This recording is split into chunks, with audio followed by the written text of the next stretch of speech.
Ok.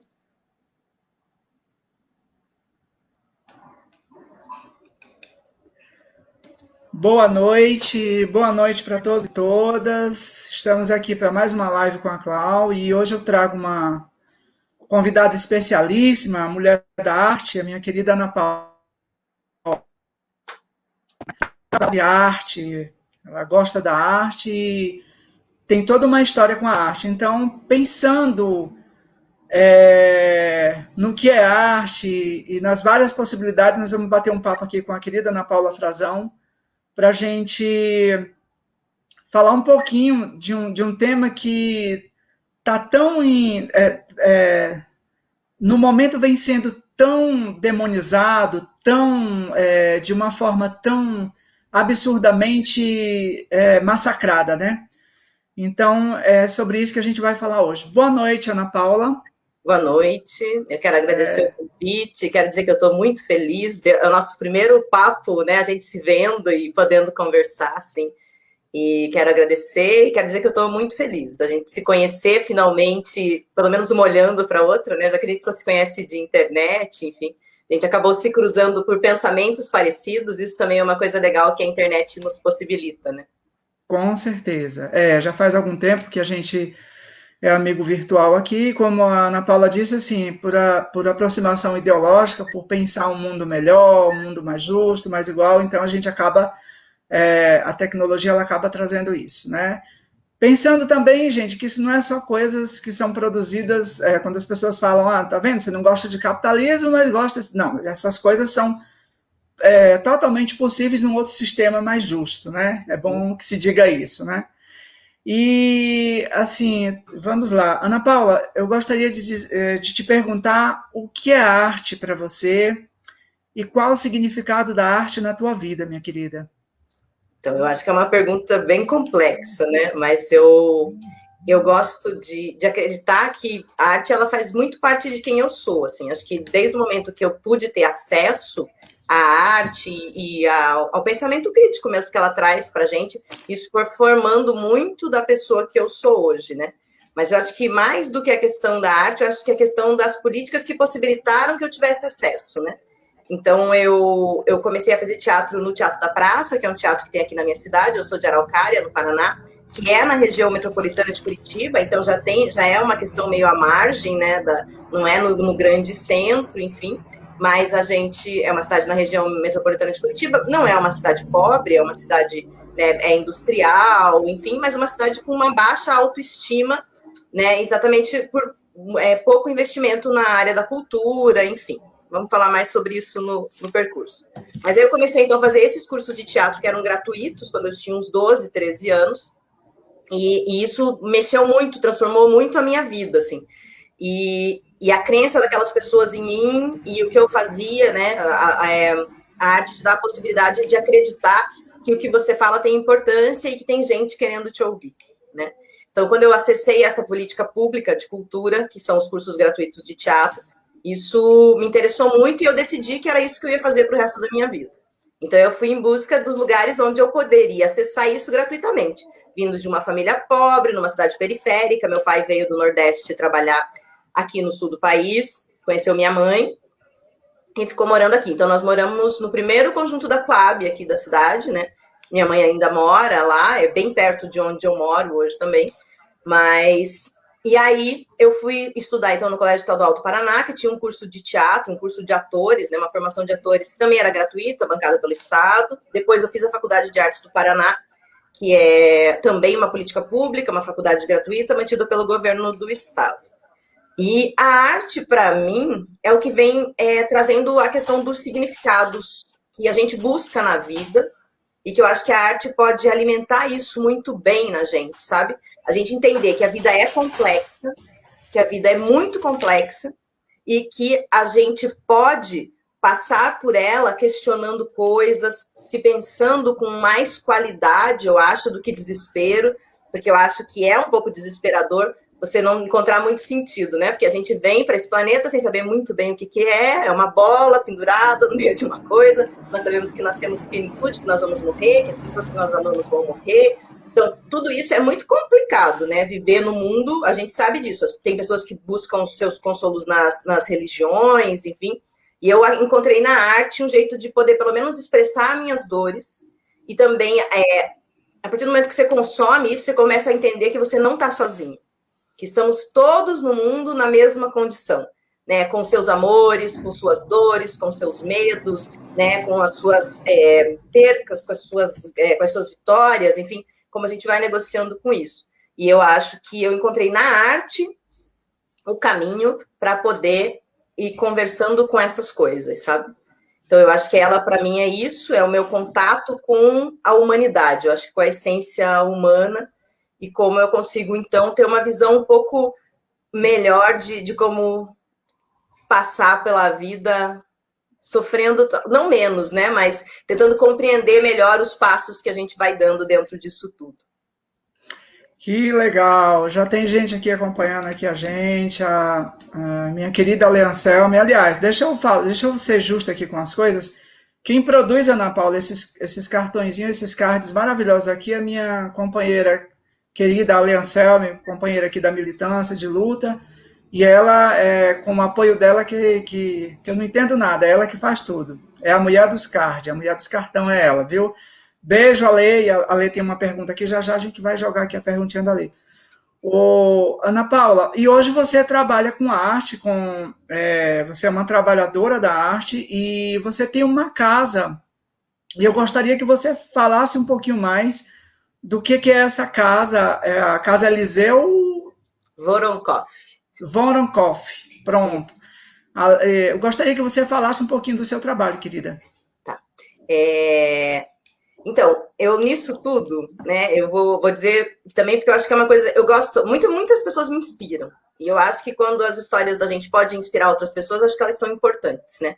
Então, eu era funcionária pública da prefeitura aqui de Araucária, eles fecharam a companhia onde eu trabalhava, ainda bem, graças a Deus, e aí... Quando eu saí desse emprego, eu resolvi que eu ia fazer o que eu queria fazer da minha vida, que era trabalhar com arte, que era investir nisso, né? É claro que eu contei com o apoio de muita gente, da minha família, do meu namorado, da família dele, de todo mundo, assim, mas aí a gente resolveu, então, que ia abrir um centro cultural. Vou ter um centro cultural para eu fazer o que eu gosto de fazer, o que eu quero fazer. Na época eu tinha 2 sócios, meus amigos, né, o Paulo e o Robledo, e chamei eles para encamparem comigo essa ideia.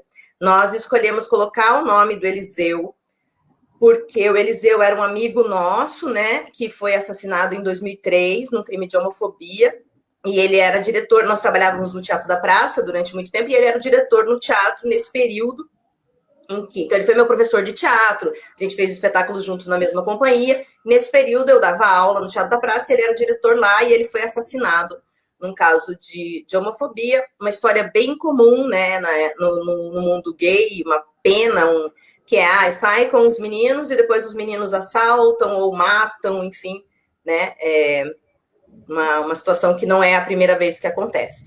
Mas aí quando a gente foi abrir a casa, a gente resolveu fazer essa homenagem por Eliseu, até porque a nossa cidade é uma cidade que não preserva muito sua memória, e a gente achou que seria muito importante lembrar que o Eliseu foi importante nas nossas vidas, né? Parte das pessoas que nós somos foi graças a ele, que se esforçou para que o Teatro da Praça tivesse os cursos, para que as aulas acontecessem lá. Então, nós fizemos essa homenagem e abrimos a Casa Eliseu Voronkov.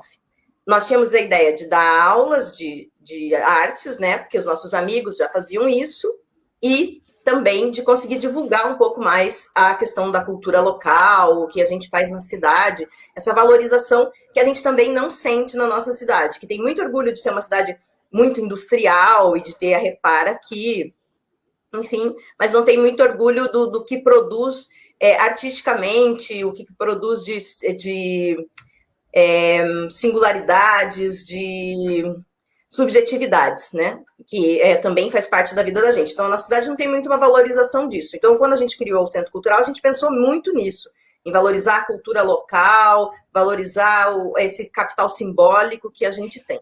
E aí a gente começou, então a gente tem vários projetos e várias parcerias, como você tem a tua parceira aí que faz as artes, a gente também tem, e disse muito, né, que essa vai ser a economia do futuro, na verdade, colaborativa, onde nós todos nos ajudamos. E a gente tem, o Centro Cultural é uma prova de que a gente consegue né, com todo mundo se ajudando. Então, a gente tem a Jaque, que faz as contações de história e que cuida de todos os nossos projetos de literatura. Na verdade, os projetos eram dela e a casa ela trouxe para casa. Aí nós temos o Cineclube Gengibirra, que é um projeto do Johnny e da Michelle. Nós temos, além das aulas, então nós temos aí projeto de música, que a gente faz shows com os artistas da cidade, uma parceria com a Everton, que é videomaker. As lives também, reprogramando, também foi uma ideia dele. A gente tem dança circular, que a Olímpia queria fazer e faz na casa. A gente tem dança sênior, que a Alcione, que é uma aluna nossa, também trabalhava com isso já, e daí trouxe para casa. Então, a gente tem todo um esquema de colaboração. A gente libera a nossa parede de exposições, que agora a gente não tem feito algumas virtuais, mas nenhuma presencial, mas a gente tem uma parede de exposições. A gente deixava os artistas da cidade deixar suas exposições lá por um mês, fazia um evento de abertura e tal. E a gente não cobra nada, a gente cobrava tipo 5% ou 10% se tivesse venda. Se não for uma exposição de venda, a gente não cobra nada para acontecer isso. E aí a gente faz um festival de arte e gastronomia, a gente faz um festival de teatro de bonecos, a gente faz muita coisa, o que também nos levou, assim, agora a 3 anos de caminhada. A nossa casa completa dia 7, agora 3 anos de existência. Mesmo com a pandemia, estamos conseguindo seguir, né? A gente começou a entender um pouco que a gente tem feito essa gestão da cultura de forma privada, né, que é uma obrigação do poder público, né, está na nossa Constituição, no artigo 215, que esse fomento, que tudo isso é uma obrigação do Estado, né, que é direito do cidadão e obrigação do Estado. Como a gente acha e sente que o Estado não vem fazendo isso, né, que o poder público não vem fazendo isso, a gente vem fazendo da maneira limitada, como a gente consegue fazer, né, mas a gente tem feito e a gente pretende, a gente se entendeu hoje como isso, assim, é uma gestão privada da cultura, mas que vai além das nossas paredes. A gente consegue trabalhar com muitos outros artistas, além dos que estão dentro da nossa casa. Legal. Ana Paula, as pessoas costumam... É muito curioso, porque eu falei aqui de trabalhadora, e as pessoas elas costumam olhar para os artistas, as suas mais variadas ramificações e apresentações, como pessoas... geralmente o artista é visto como não... Os artistas, de modo geral, são vistos como não trabalhadores, e pensar que não é trabalho, ou seja, não é levado a sério. O que você diria sobre isso? Eu penso muito, né? A gente vai ter aí vários estudiosos que já falaram sobre isso, que talvez seja realmente um plano, né? Que a gente não entenda a importância das artes, que a gente não entenda a importância da educação, que a gente não entenda a importância desse nosso... disso que não é palpável do que a gente tem. Porque a gente é um ser humano, beleza, a gente precisa comer, a gente precisa se vestir, isso a gente entende claramente. Mas a gente sofre, a gente ama, a gente tem todo um outro capital emocional e simbólico que ele é alimentado pela cultura. Ele é alimentado pela produção artística. Tanto que nós vamos ver todo o nosso consciente coletivo, ele é muito alimentado pelos filmes norte-americanos, pelas novelas da Globo. Então, nós acreditamos que nós vamos encontrar um grande amor e vamos casar e vamos ser felizes para sempre, baseados no quê? No capital simbólico criado pelas produções artísticas, né? Que vai ter um grande herói, esse nosso amor pelos Estados Unidos, brasileiro achar que, nossa, que os Estados Unidos é muito melhor do que a gente e tal. Isso vem do cinema de Hollywood, que domina, né, o mundo e cria isso na nossa cabeça. Então, assim, sem a cultura, sem capital simbólico, sem isso acontecer, sem a gente ter novela, sem a gente ter peça de teatro, sem a gente ter música, sem a gente ter livro, sem a gente ter... Entende? Boa parte do que a gente não existiria. Né? Tudo isso que a gente tem no mundo, o que a gente é no mundo, o que é que a gente acredita, não existiria. Então, assim, alguém precisa produzir isso. Quem produz isso? O artista. E ele precisa ser pago para produzir isso. Porque é uma alimentação... Né? Seja da alma, seja do nosso sentimento, seja dentro da crença do que cada um quiser. Mas ela é alimentada por isso. E isso só pode ser produzido se a pessoa que gasta tempo da vida dela produzindo isso receber. Porque senão não tem como. Né? Então, assim, o artista é um trabalhador? É óbvio que é. Né? É ele que cuida da nossa imaginação. é ele que faz a gente imaginar o futuro, é ele que faz a gente entender o passado. Então, a gente tem tudo isso que precisa ser compreendido. E isso precisa ser compreendido, que ninguém vai alimentar o teu capital simbólico de graça. A Globo não te dá novela ruim de graça. Ela cobra, ela ganha no comercial, ela ganha vendendo produto para você. Então, assim, é óbvio que o artista precisa receber. Né? E quanto mais complexa for a obra que você consuma, quanto mais complexa for a arte que você tem acesso, melhor vai ficar a tua maneira de articular com o mundo. Então, você vai começar a entender isso. A gente tem, são consequências do nosso capital simbólico, da arte que a gente recebe, boa parte dos relacionamentos abusivos, boa parte, porque é isso que a gente aprende. A gente fica lá assistindo a novela da Globo acaba quando o casamento termina e a pessoa tem um filho. Ninguém vai explorar o que vem depois disso, entende? Isso formou nosso capital simbólico. Então, para a gente sair disso, a gente precisa consumir outros produtos culturais que falem de outras coisas. Hoje a gente tem séries falando de coisas muito mais complexas, você vai ter filmes já falando de coisas mais complexas. Também porque a arte, ela sempre vai representar o seu tempo. Ela sempre vai representar o seu tempo. Não existe uma arte que vai acontecer hoje que continue sendo feita como ela era feita no século passado. A gente vê hoje espetáculos de teatro, que é a minha área, que ainda tentam manter os antigos padrões e tal. Eles não conseguem mais, entende? A gente não consegue mais produzir esse tipo de teatro. É muito mais difícil, sabe? É muito mais difícil porque ele não dialoga com a realidade que a gente está vivendo agora. Então, por isso o teatro ficou mais complexo. Tem gente que vai lá, eu vou ao teatro e não entendo nada. É porque talvez você tenha já indo para entender, porque ele não está mais negociando com o pensamento linear, porque o nosso pensamento não é linear. E se o teatro continuasse fazendo a mesma coisa que a TV faz, que o cinema faz, muito melhor, o teatro já teria morrido. Né? Então, ele negocia com outras coisas hoje, a música. Então, assim, é claro que quem produz alimento para a sua alma, quem produz alimento para dialogar com seus sentimentos, essa pessoa precisa receber. Né? Então, é um trabalho, é claro que é. Legal. A Mari está dando boa tarde. Boa tarde, querida Mari. Gente, vocês que estão aqui, sigam o canal Púrpura. A Mari tem um canal maravilhoso, faz abordagens muito interessantes, muito pertinentes à realidade, bem embasadas, né, fundamentadas, não é achismo. Colhem lá no canal Púrpura, que é muito bom, viu? Deixa eu ver o que é que o pessoal está dizendo aqui. Deixa eu ver. Eu vou colocar aqui já a perguntinha da Leancelmo, para a gente não se perder. A Lê está dizendo, já tem uma pergunta, como a arte pode contribuir politicamente? Como você vê um artista que é cinzenta de posicionar politicamente? Nossa, perfeito. Muito obrigada, Lê, pela pergunta. Precisa, cirúrgica a sua pergunta. Eu acho, né, que a gente tem visto bem isso, assim, que acaba que a arte do seu tempo, ela não existe muito como ela se desvincular da política, né? Não existe. A gente vai ver hoje a própria TV Globo tendo que levar temas e abordar temas e sendo questionada sobre temas que ela está tendo que abordar, né?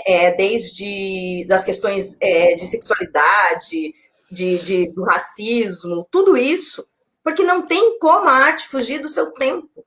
Entende? Tipo, ela vai ter que tratar, e todos esses temas, porque a gente também não pode pensar que política é só partidária, né? Todo o nosso tudo que a gente faz é um ato político. Então, assim, a gente hoje, né, tá dizendo assim, porque é mimimi, né, o mimimi a gente, né, sabe hoje em dia que é a dor que dói no outro, né, não dói em você, então é mimimi.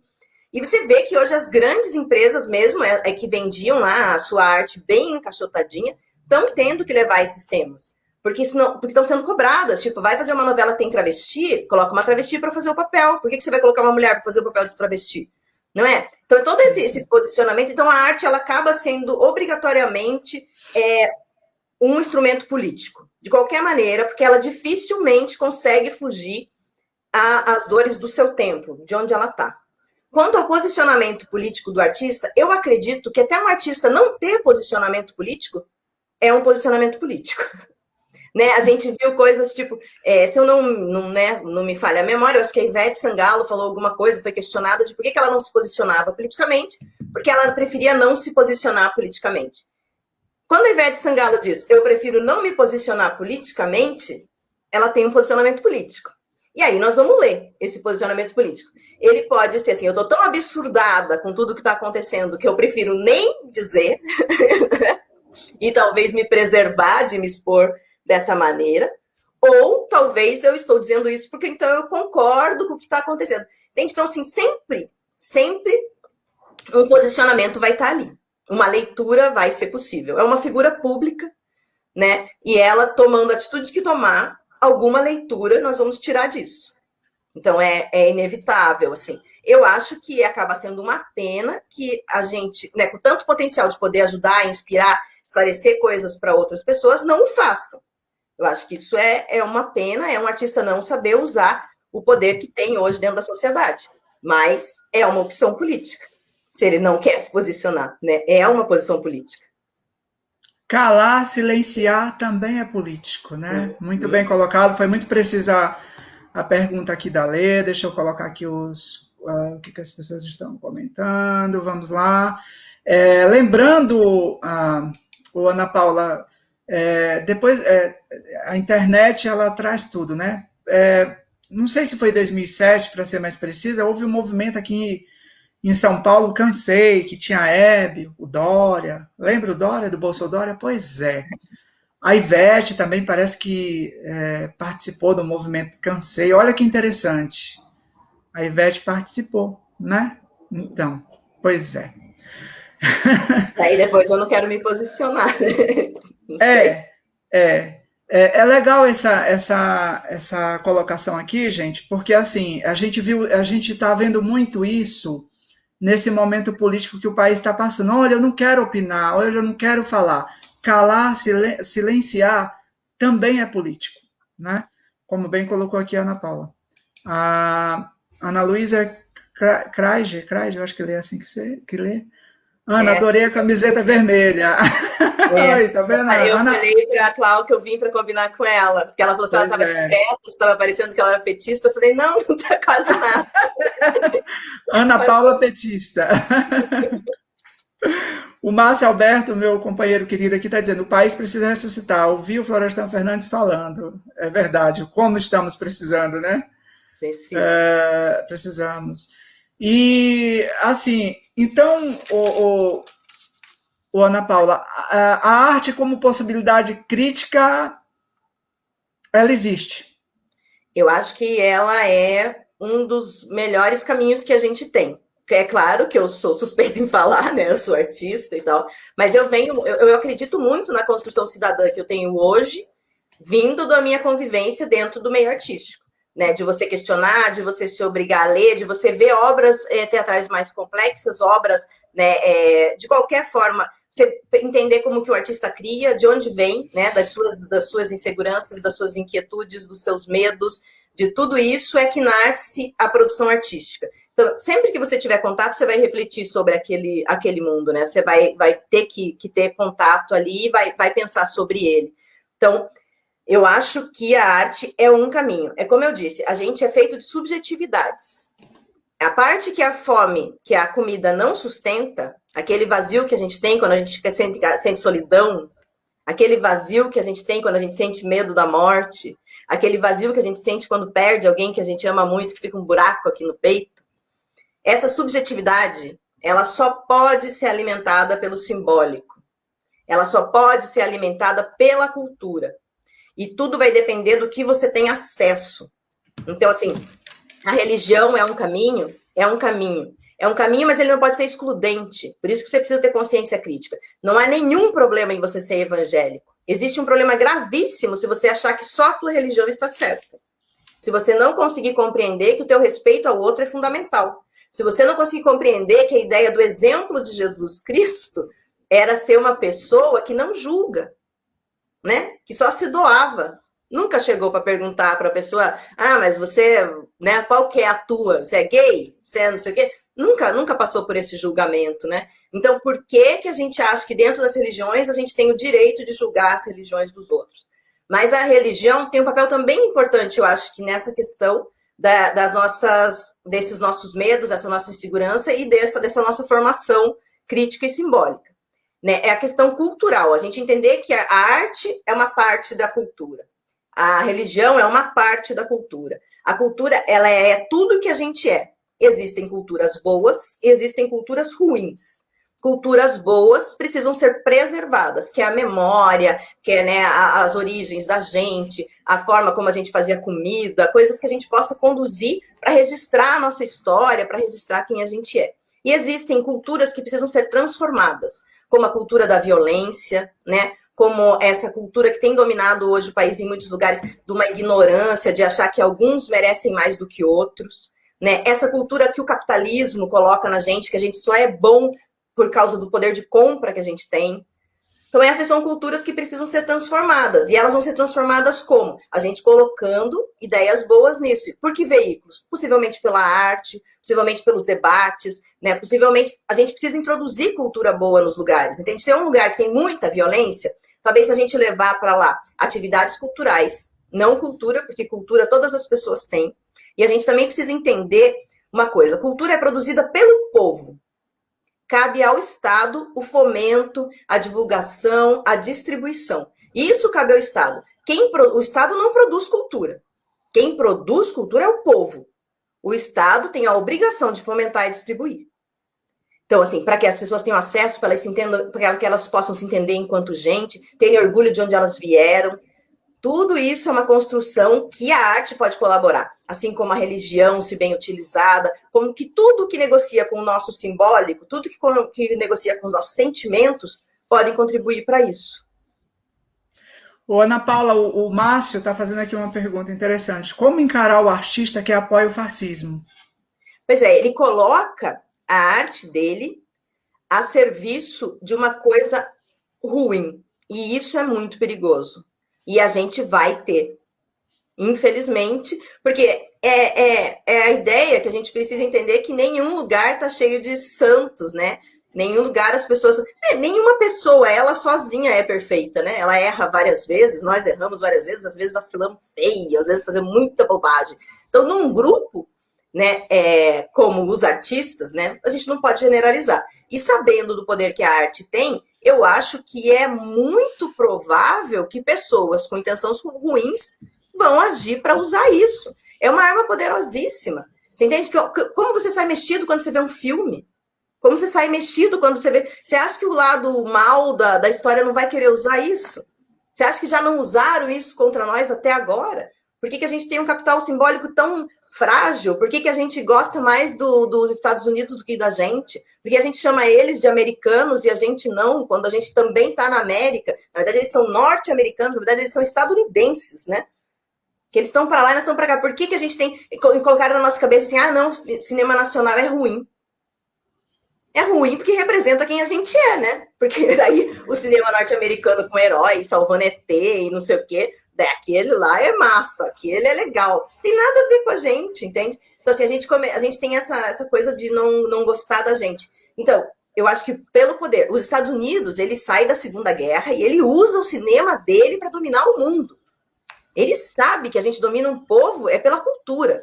Eles não fizeram nada disso de graça. Você não gosta de Velozes e Furiosos à toa. Isso é um projeto, isso é um plano. Você entende? Você não está lá consumindo os heróis americanos, né? O Superman, ou seja, não é de graça, meu amigo. Tipo, é fato. Então, assim, e é claro que vai ter gente que vai usar o poder que esse mecanismo tem, que a arte tem, que essa linguagem tem, para coisas ruins. Então, o que a gente pode fazer é tentar produzir mais coisa boa, não consumir essa gente, realmente é isso, né? Ensinar que, olha, não consuma esse tipo de produto cultural, não consuma isso. E é isso, é consumir, porque é um alimento para a tua alma, para o teu simbólico, é um alimento, entende? Então, não leva comida estragada para tua casa. Gostei. Isso intoxica, né? Faz mal, faz mal. Ana, a nossa arte, a nossa cultura, ela pode se dizer plural, mas assim, as influências são muitas, a gente é muito eurocêntrico pensando assim? A gente tem uma influência aí grande de tudo que veio de fora. A gente não se entende, na verdade, enquanto brasileiro, né? A gente tem uma confusão muito grande de quem a gente é. A gente não consegue né? Eu tenho uma menina que faz teatro comigo, a Débora, ela é psicóloga, ela sempre fala disso, né? Assim, a gente não sofreu as nossas causas, a gente a gente sabe, a gente não trabalhou a escravidão, a gente não trabalhou a questão né, do massacre indígena, a gente não discute isso, sabe? A gente não leva isso às profundezas para a gente entender aonde estão as nossas mazelas. A gente não é um povo que não. E é isso, assim, a gente também engoliu durante anos o ensino, né, na escola, nos mostrava a história europeia. Né, o ensino dentro das escolas brasileiras, durante muitos anos, nos ensinaram a educação europeia. Eu tenho 42 anos, eu estudei, eu só conhecia essa, eu não tive educação sobre a história da África, sobre a história de como os escravos chegaram até aqui, eu não tive isso. Eu fui entendendo isso depois, né, vendo em outras coisas, e essas temáticas estão muito mais recentes. Então, nós somos um país que não trabalhou a nossa história. A gente precisa entender que os índios já estavam aqui, que então já existia um povo brasileiro, que os europeus chegaram aqui tomando as nossas terras, né, explorando e levando embora. A ideia era chegar aqui e só tirar a riqueza, matar índio e matar tudo. Tentaram escravizar índio, não deu certo, né, porque o índio não era servil. Aí foram lá, tiraram o pessoal da África os custos de violência, trouxeram para cá, exploraram durante anos, um dia abriram as portas da fazenda e disseram, pode ir, sem nada, sem história, sem família, sem terra, sem nada, pode ir embora, agora você é livre.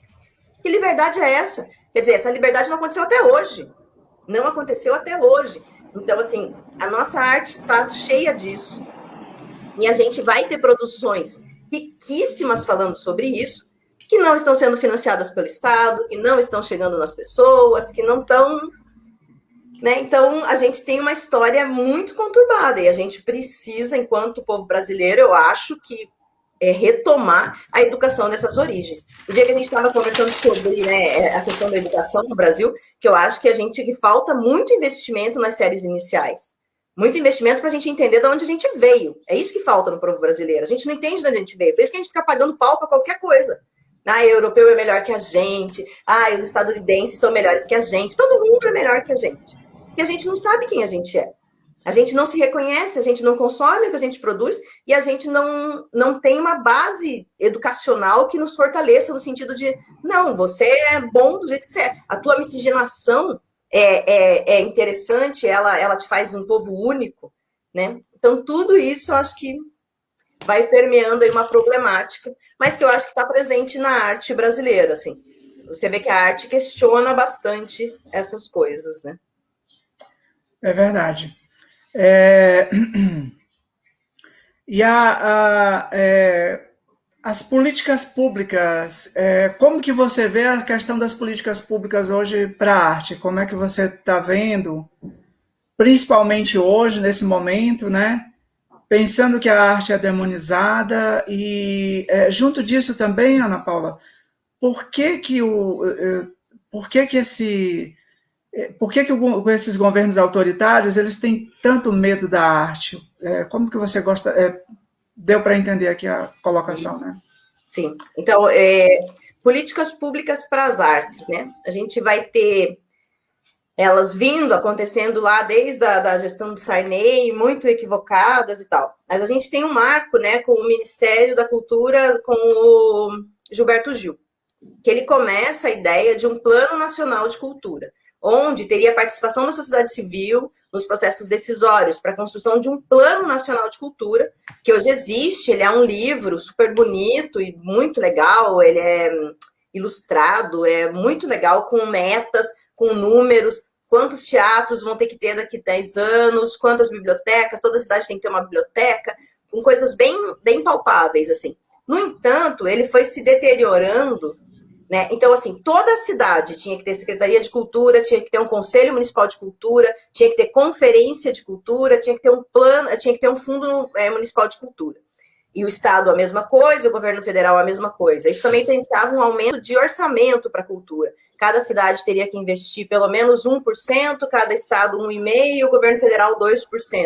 Porque Quer dizer, porque o orçamento da cultura é tipo 0,6, pra vocês terem ideia como que é alimentado o bando de vagabundo de artistas desse país. O investimento, acho que é de 0,6% do orçamento. Então, aí a gente tem essa construção toda de uma base política para essas políticas públicas que eram muito importantes, né? A gente tem que entender que o curso de teatro que tem lá no teu bairro, que é bancado pela prefeitura, ele é uma política pública. Mas a gente tinha isso numerado, assim. Então, toda cidade vai ter que ter isso, toda cidade vai ter que ter aquilo, toda cidade... E essa política foi degringolando, tanto que chegou agora, teria que ter a revisão do Plano Nacional de Cultura. Parece que o Bolsonaro acho que esticou o plano, eles conseguiram dar mais 2 anos para ele, mas só que não foi cumprido nada e foi se perdendo muito. E hoje em dia daí já não precisa ter secretaria, já pode ser um departamento e tal. Então a gente foi de uma situação assim de tipo, pensando política pública, era o SUS da cultura, né? Eles chamavam. O Sistema Nacional de Cultura era como se fosse o SUS da cultura.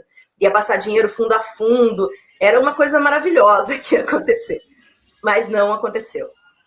E a gente tem muito pouca política pública de cultura em vigor nesse momento, principalmente porque a gente teve de um ministério, a gente virou uma secretaria dentro do Ministério do Turismo. Quer dizer, totalmente desconexo de qualquer coisa, né? Porque, na verdade, o turismo deveria estar dentro da cultura, né? Porque a gente atrai, muitas vezes, pelas questões culturais, né? O turista vem até a cidade pelas características únicas que ela tem.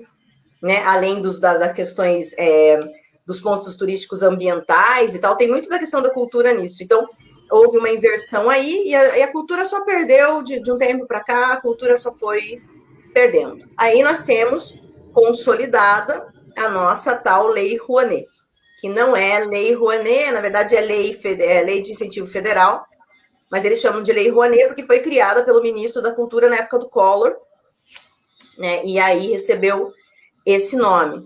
Hoje ela ainda continua sendo o mecanismo mais importante de fomento, mesmo sendo, não estão avaliando os projetos, não estão deixando os projetos andarem para frente, nada disso está acontecendo. Mas, na questão nacional, ela é a maior política em vigor, e a gente teve recentemente a Lei Aldir Blanc, né, que também foi um socorro, aí, uma política pública de cultura que conseguiu desenhar o que seria as transferências fundo a fundo, mas não conseguiu executar com maestria, né? O dinheiro realmente não chegou até as pessoas que mais precisavam. Então é isso, assim, a gente está numa situação bem ruim, como o país inteiro, não tem, né? Eu acho assim, a educação vai mal das pernas, a cultura vai muito pior. Vai muito pior. Ô, Ana Paula, então, por que governos autoritários, e eu vou também complementar essa pergunta, por que governos autoritários, como é que é o nosso momento atual, nossa conjuntura atual que a gente está vivendo, para essas pessoas a arte incomoda tanto? E do ponto de vista religioso, a arte também incomoda? Essa arte também é demonizada? Eu gostaria que você falasse um pouquinho sobre isso. Sim, então eu acho que tem esse medo da arte, eu acho exatamente por isso, porque ela é questionadora, né? Ela lida com as nossas subjetividades de tal forma que ela consegue criar um conteúdo que vai questionar muitos valores, né? A arte, por inúmeras vezes, questionou a existência de Deus. A arte, durante a Idade Média, tinha que trabalhar para a igreja, e daí você tinha os teatros que aconteciam fora disso, né? Que eram já rebeldes. Então, a arte, ela sempre teve essa veia meio de se libertar, porque ela não consegue não lidar com a verdade. Tem, tipo, a arte, ela tem um viés, assim, quando ela essa arte que é pulsante, que sai da necessidade humana, ela não negocia com a hipocrisia, ela não negocia com a farsa, ela não negocia com a mentira, ela vai ser questionadora, ela vai questionar inúmeras vezes como a filosofia, como, né, por isso que elas caminham tão juntas até, que é, assim, tipo, a existência de um Deus, a existência de uma regra civil que eu realmente necessite seguir, se ela não corresponde às minhas expectativas enquanto ser humano. Então, assim, a arte sempre vai trazer esses questionamentos e sempre vai fazer a gente pensar sobre isso. Aí a gente vai pensar sobre a crueldade humana, a gente vai pensar sobre o amor, a gente vai pensar sobre as nossas liberdades, e a arte é um ótimo lugar para dialogar com isso. Então, para que governo isso interessa? E eu não estou falando nem, tipo assim, mas de verdade, para que governo isso interessa? Entende? Se não for um governo que entenda as pessoas como gente, que entenda as pessoas como peças complexas, a arte não vai interessar para esses governos. E a religião tem esse problema grave, né? Grave, de achar que ela está sempre certa e acima de qualquer outra verdade.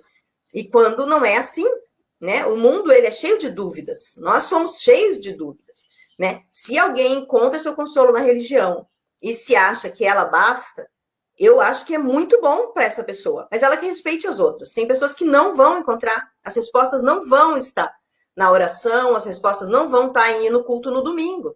Tem gente que vai continuar sofrendo, tem gente que vão ter questões que vão ser permeadas por outras angústias, que não vão ser respondidas dentro da religião. Então, a religião era uma que, na verdade, não tinha que ter medo da arte, né? Porque a religião, na verdade, tinha que ficar no lugar dela, que é o lugar de respeito e de troca com as pessoas que nela comungam, né? Quem não quer estar nela não está, mas a respeita e ela respeita essas outras pessoas.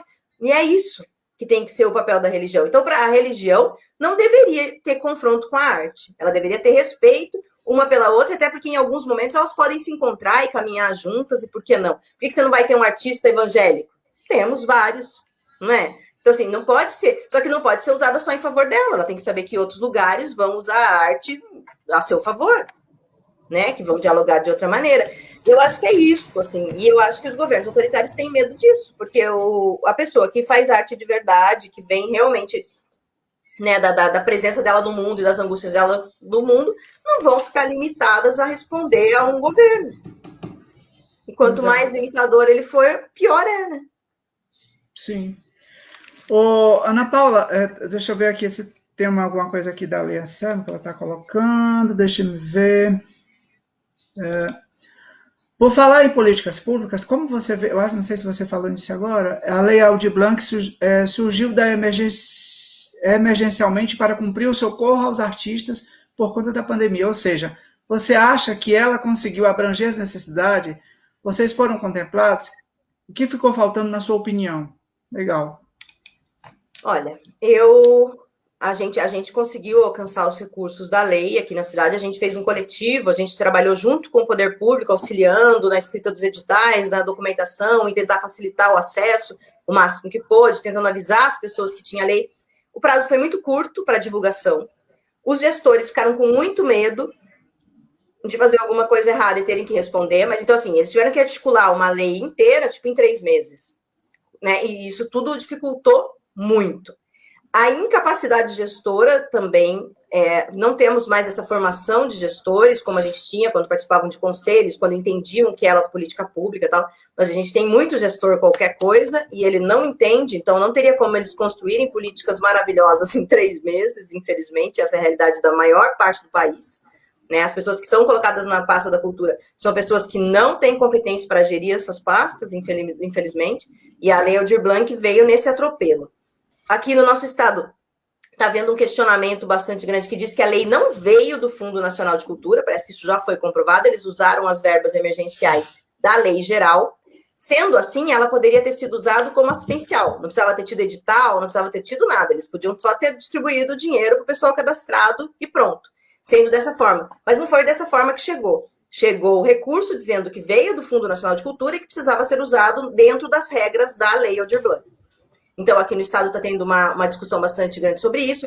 Temos muito dinheiro sobrando, o Estado vai devolver metade do dinheiro, o nosso município metade do dinheiro. Campo Largo, né, que conversei com uma amiga minha essa semana, vai devolver 800 mil.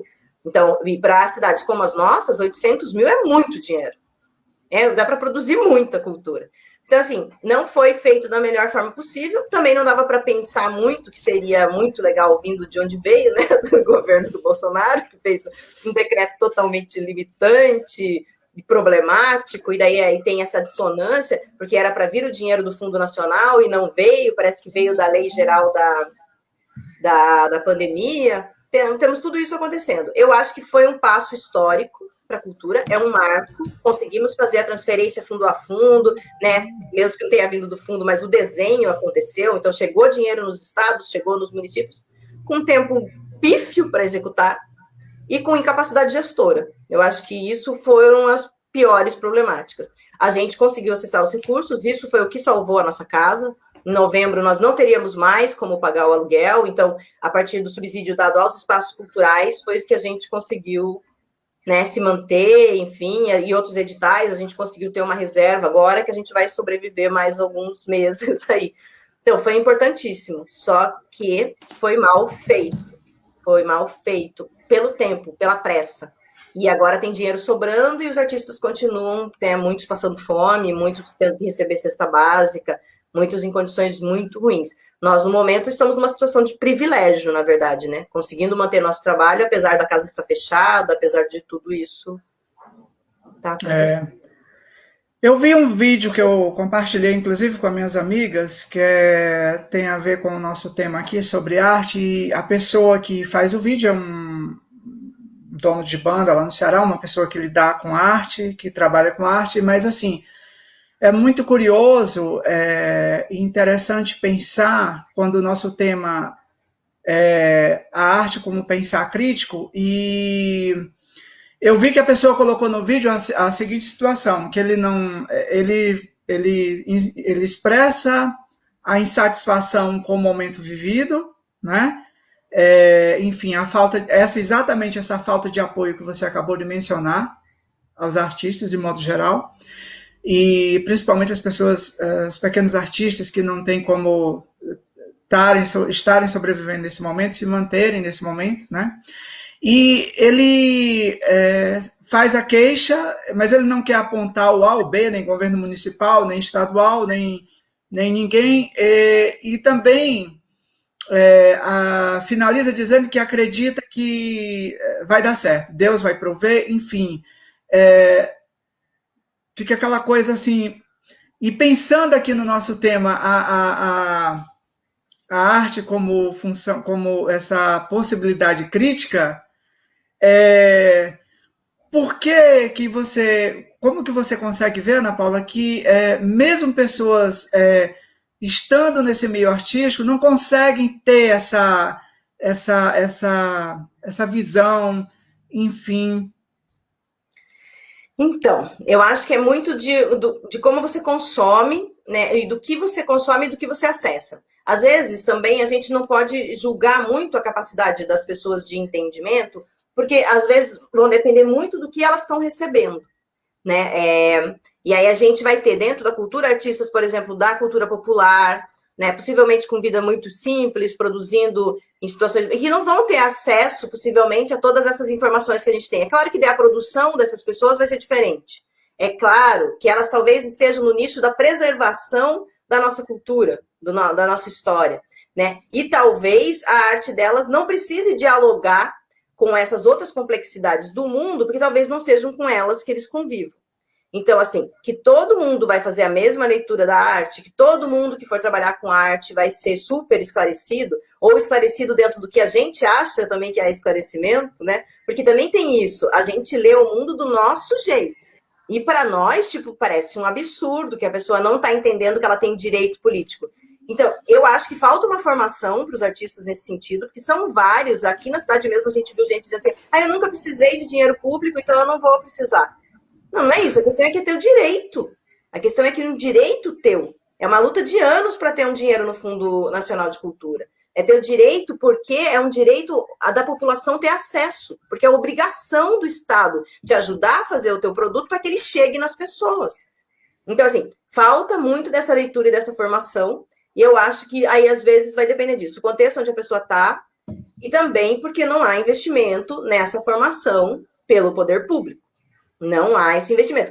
Eu estava conversando com a Gês, né? A gente fez uma live na sexta-feira, que é uma amiga minha, que nós participamos juntas do Conselho de Cultura do Estado. E como foram importantes esses passos que a gente deu, né? Eu participei do Conselho de Cultura da minha cidade, depois eu participei do Conselho de Cultura do Estado. E como essa formação nos ajudou a entender por que a cultura tem que ter recurso público. Por que o governo precisa investir em cultura? Por que é uma obrigação? Por que as pessoas têm direito ao acesso? Então, tudo isso vai depender de como a gente vai olhar e tudo isso vai depender do investimento que é feito no setor. Eu acho que é por aí, sim, também. Legal, Ana. Basicamente assim, é o que você falou, assim, nem toda manifestação de arte ela dialoga necessariamente com essas muitas realidades, com essas múltiplas realidades, ou seja, necessariamente não traz uma consciência, né, de si. E, ô, Ana, eu gostaria que você falasse um pouquinho mais aqui pra gente, bem didaticamente aqui, como é que funciona a Lei Rouanet. Tá. Eu vou Que eu só tenho voltar. só uma. Que assim, isso foi, inclusive foi uma coisa que a Lei Rouanet ela foi muito usada, né, para dizer que de gente que vivia na mamata, e, enfim, ou seja, o que que você tem, que críticas você tem para fazer a Lei Rouanet e dizer para a gente aqui como ela funciona de fato. Tá. Eu só vou voltar um pouquinho ali, só para a gente entender que, na verdade, não quer dizer que aquele artista não saiba de si. Que talvez o que ele não saiba é dialogar com essa realidade tão caótica onde a gente está. Porque, por exemplo, a gente vai ter um artista que produz fandango, né? Ele faz fandango nos bailes dentro da ilha de Superagui. Talvez esse cara não esteja dialogando com toda a problemática, talvez sim, talvez ele tenha consciência política, talvez ele esteja, mas talvez não, talvez o interesse dele seja a produção daquela arte ali, e que é extremamente importante que a gente possibilite que ele continue produzindo, porque isso é preservar a nossa história, porque isso é preservar a memória, porque isso é fazer com que aquele povo entenda a identidade dele. Então talvez também seria injusto a gente poluir a cabeça desse artista com esse monte de coisa que a gente está precisando brigar aqui fora. Entende? Então, assim, às vezes não é que ele não saiba dele ele sabe. Ele não está obrigatoriamente precisando saber desse caos aqui, né? Do nosso lado. É Enfim. verdade. E aí, sobre a Rouanet, então a Rouanet, ela funciona da seguinte maneira, e ela também é muito questionada pelos artistas. Então, isso é uma coisa que a população precisa entender. Nem é assim, nossa, o artista está super satisfeito com a Lei Rouanet, né? Não. A Lei Rouanet, ela é um incentivo fiscal. É um incentivo fiscal dado à empresa, né? Então, a empresa, ela pode pegar 4%, se for pessoa física, pode doar 6%. Se for empresa, 4% do seu imposto devido, tá, para o governo, ao invés dela pagar esse 4% para o governo, ela pode investir num projeto cultural aprovado pela lei. É basicamente isso. E aí, então, o que acontece? O incentivo, na verdade, é para quem? É para a empresa, que vai usar os projetos culturais dos artistas, né, para fazer marketing. É basicamente isso. Então, a empresa é muito mais favorecida do que necessariamente o artista. Mas ela vai usar, então, o trabalho daquele artista para fazer o marketing dela. Ela vai escolher em quem ela quer investir. Aí, nessas, é que a gente tinha uma disparidade gigantesca, no sentido de que era óbvio que se chegasse eu ou a Cláudia Leite para apresentar o projeto, o empresário ia escolher vincular a marca dele a Cláudia Leite, que ia dar muito mais visibilidade.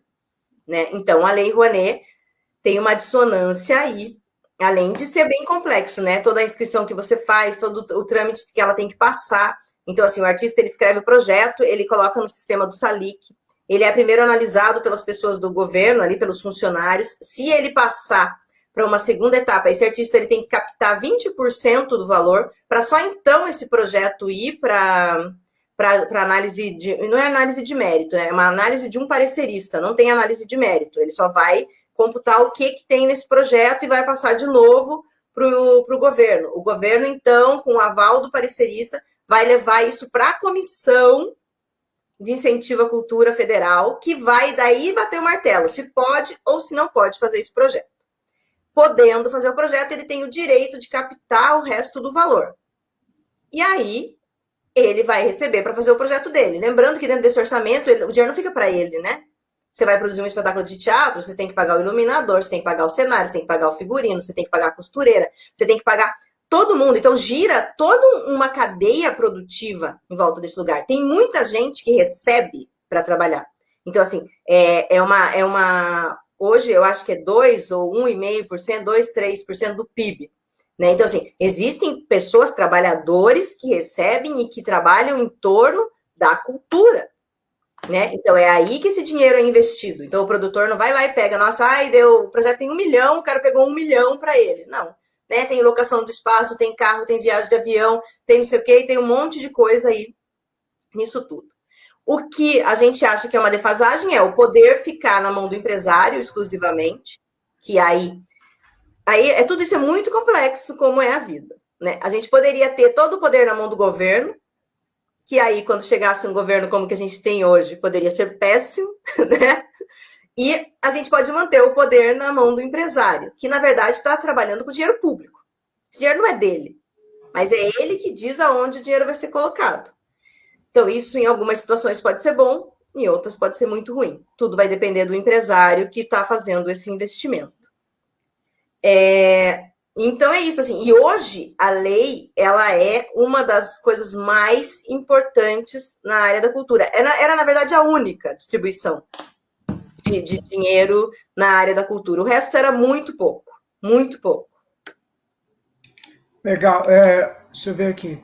Boa noite, Cláudio. Deixa eu problematizar, que é o Márcio Alberto Mendes. A questão artística do século passado. O modernismo figurado por Tarsila, Mário e Oswald tentaram esboçar uma identidade nacional, partindo de referências eurocêntricas, e em seguida veio o grupo onde figuram Lazer Segal, Portinari, que também insinuaram essa identidade, partindo do ponto de vista de imigrantes que vieram trabalhar na colônia. Daí que veio Hélio Oiticica com a desconstrução total dessas referências, chegando ao parangolé tropical. Uhum.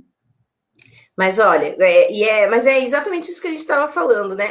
Não tem como a arte não representar ali o seu tempo. E sem informação, a gente vai ver que foi, né, ali a questão do Brasil brasileiro, com menos influência europeia, com menos pagação de pau para europeu e para estadunidense e tal. A gente vê que essa construção foi vindo acontecendo. E ali, né, você tem a Tropicália e tal. Então, você vai ter esses movimentos ali brasileiros acontecendo, também vindo num momento em que o Brasil estava sendo massacrado, né? Você tem uma ditadura, você tem... A arte, ela vai gritar, ela tem essa necessidade, né? Então, você vai construindo isso pontualmente. A gente chegou hoje num ponto em que a gente tem questões muito sérias sendo levantadas e que são muito legais, né? Que é o capacitismo, que é a questão do racismo, que é a homofobia, que é a transfobia, que é o machismo. Nós temos tudo isso em pauta hoje, e que não tem como a arte de hoje não dialogar com esses questionamentos, né? E eu acho que daí, ali, quando você vai ter em 70, 60 e 70, essa busca por essa identidade brasileira e tal, era muito necessária, né? Era um momento muito necessário. A arte, ela sempre vai dialogar com a sua realidade. E aí você vai ter, antes disso, né, lá o pessoal que ainda estava com essa visão meio europeia, porque as influências vinham de lá, né? Porque, na verdade, era a história que existia, era a história que a gente conhecia. Você vai ter pessoas passeando muito nos entornos aí, já questionando tudo isso, mas ainda, tipo, o que ganhou foco foi essa construção ali muito misturada, porque ainda era informação possivelmente que se recebia, né? Exatamente. Legal, e a gente já passou aqui de 1 hora de live, a gente vai um papo super gostoso aqui, numa tarde de outono. Lembrando que a gente está inserido aqui numa triste realidade, né? Nós vivemos uma triste realidade. Pedir aqui às pessoas que quem puder ficar em casa, fique. Quem puder usar dos meios possíveis para estar se protegendo, faça-o, porque isso nunca foi uma gripezinha, né? Está matando as pessoas, inclusive pessoas artistas, pessoas conhecidas, aí a gente está vendo toda hora. A gente assiste horrorizado e chocado o país ser submetido a um genocídio, uma coisa absurda, né? E a gente se sente um pouco de mão atada. Ana Paula, foi muito bom ter você por aqui. Que legal, que gostoso, que conversa bacana. Faltava esse momento aqui para minhas lives, assim, estou muito completa agora, porque assim, eu conheço já a Ana virtualmente aqui já faz algum tempo, a gente curte as coisas aqui uma da outra, e assim, e até eu estava pensando assim, e dizer, pessoal, uma coisa, eu prezo muito isso. Eu entrei em contato com a Ana, e a Ana foi, assim, de uma gentileza esplêndida, muito generosa, muito sem frescura, muito do pé e bufo. Vamos, quando? Agora? É para ontem? Que disposição, que lindeza, que coração grande, viu, Ana? Obrigado, isso é muito importante, isso é extremamente importante, eu acho que se a arte te deu uma coisa bacana, acho que foi isso, o abrir o coração, essa coisa, ó, tô pronta, tô aqui, sabe? E é isso. Ana, eu gostaria que você deixasse aí seu recadinho final para as pessoas, né? Então, Falasse. eu quero agradecer. Eu quero dizer também que eu acho que a gente tem que usar essa oportunidade de que a gente está podendo ficar em casa para fazer live, para falar coisa boa. As pessoas não vão assistir agora, pode ser que alguém escute. E como eu estava falando com a Cláudia outro dia, eu acho que a gente tem que ver menor as coisas. Assim, se a gente conseguir atingir uma pessoa, se a gente conseguir mudar mais um, se a gente puder conseguir ajudar mais um a viver um pouco mais livre, com pensamentos um pouco mais tranquilos, com o coração um pouco mais tranquilo, eu acho que a gente tem que fazer. Então, eu, no começo da pandemia, defendi essa ideia e vou continuar defendendo, que eu acho que todo mundo que tenha o que dizer e que pode contribuir para que a gente possa tentar construir um mundo melhor e mais justo, que use o que puder usar, use a própria página, use a página de quem quiser, use, mas a gente precisa, eu acho, dizer para o mundo que tem chance, que dá, que a gente vai conseguir, apesar do Bolsonaro, apesar de tudo isso, a gente vai conseguir. Para fechar sobre a Lei Rouanet, uma coisa que eu anotei, porque eu queria deixar isso bem claro, que todos os setores recebem incentivo fiscal. Todos os setores recebem incentivo fiscal. Isso precisa ficar bem claro. A indústria, todo mundo recebe. Todo mundo. A arte, a cultura recebe de tudo que é investido em incentivo fiscal, de tudo que o governo dá de incentivo fiscal, para a cultura vai 0,66%. Então as pessoas precisam parar de alimentar essa ideia de que está indo um monte de dinheiro para bancar vagabundo. Não, está indo um pingo de dinheiro para tentar alimentar o seu capital simbólico. Pouquíssimo dinheiro. Se as pessoas entendessem a importância que tem a vida além de comer e se vestir, além de comer e comprar carro, se a gente conseguir entender as nossas subjetividades, a gente vai ver que o investimento em cultura precisa ser muito maior. Muito maior. Legal. É isso, gente. Eu quero agradecer a vocês que acompanham aqui o bate-papo com essa querida, uma mulher arteira, uma mulher da arte, colaborando como cidadã, colaborando com o país, com a comunidade, né? Desconstruindo, tendo a arte como possibilidade crítica, sim, que nós precisamos. Ana Paula, muito obrigada. Ana Paula, deixa aí as tuas redes sociais, como é que o pessoal te acha, assim, para acompanhar seu trabalho, linda. Sim. Então, é Casa Eliseu Voronkoff. A gente tem um site, Voronkoff é Voronkoff. Casa Eliseu Voronkoff, Eliseu é com S. Então, a gente tem um site, é www.casaeliseuvoronkoff.com.br. A gente tem uma página no Facebook, Casa Eliseu Voronkoff, e a gente tem um Instagram, @Casa Eliseu Voronkoff. A gente também tem um canal no YouTube, no Instagram é @Casa Eliseu. No YouTube, o nosso canal vai ter que pesquisar lá, Casa Eliseu Voronkoff, mas a gente tem um canal com muita contação de história, muito conteúdo para professor que precisa, às vezes, para educação infantil. Então, a gente tem uma parceria com a Jaque, que está produzindo histórias todas as semanas, desde março do ano passado. Então, está tudo lá no nosso canal, além de várias outras coisas que a gente produz. Então, para quem quiser usar esse material gratuito que a gente tem lá, nós estamos criando comunidades para discutir sobre arte dentro do nosso site. E é isso. Casa Eliseu Voronkoff, vocês vão achar a gente por aí. Que legal. Obrigado, Ana. Foi um prazer receber você aqui para um bate-papo e por compartilhar a sua sabedoria e o seu amor aqui com as pessoas. Muito obrigada, viu? E, pessoal, vocês compartilhem aí a live. Eu tenho uma página aqui chamada Live com a Clau. Lá tem outros assuntos que a gente aborda, que a gente conversa. E, enfim, quem quiser me adicionar aí no Facebook, esteja à vontade. E é isso, gente. Muito obrigada a todos. Se cuidem, fiquem em casa. Se sair, usem máscara. Mantenham o distanciamento. Por favor, façam o que for possível, porque está muito difícil. Mas a arte, o amor e tantas outras coisas boas vai nos salvar. Obrigada a todos e a todas e a todos. E é isso. Um bom início de semana.